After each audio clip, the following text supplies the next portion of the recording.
تشجيعي لبرشلونة، أولا برشلونة نادي مخضرم عريق إلى مدة سنين، وعنده أفراد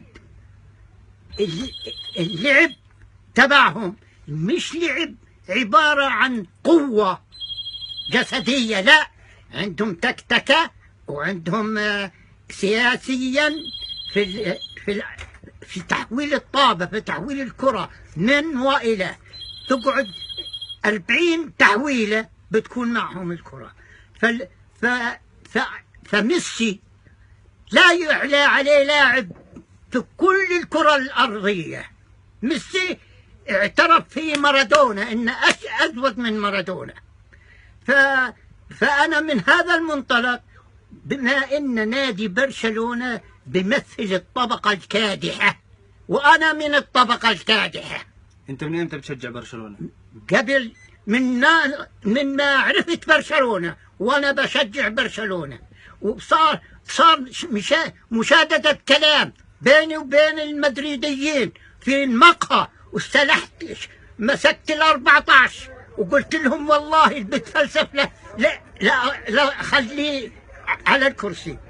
فأنا بشجع النادي لأن نادي كادحين، نادي جماهيري، نادي شعبي، بيمثل الطبقة الكادحة وبيمثل كلهم رفاق. من هذا المنطلق أنا بأيدهم، أنا ما بأيد ناس رجعيين متخلفين استغلاليين. هم هدول تبعين إسبانيا. قصدك ريال مدريد؟ أيوة، أنا معجبني كريستيانو، بستنى تجي الطابة تحول لي إياها كريم بنزيما، ولا يحول لي إياها مارسيلو. ميسي 7 بيبقوا مطوقينه، هيو قضوا عليه إلى 20 يوم بدأ يتصاور، راح يرجع. فهذا مش منطق، مش كرة. الكرة لازم تكون بهدوء، تكون بتكتكة، ومش بقوة العضلات. إذا قوة العضلات تيفاتها اللي بده يستعرض عضلاته. وأنا شخصيا من ما انوجدت برشلونة، وأنا بحب برشلونة ودمي برشلونة، ولن نخاع برشلونة وتاموت برشلونة. إذا ما تنازل عن الحزب تبعي بتنازل عن برشلونة. والسلام عليكم.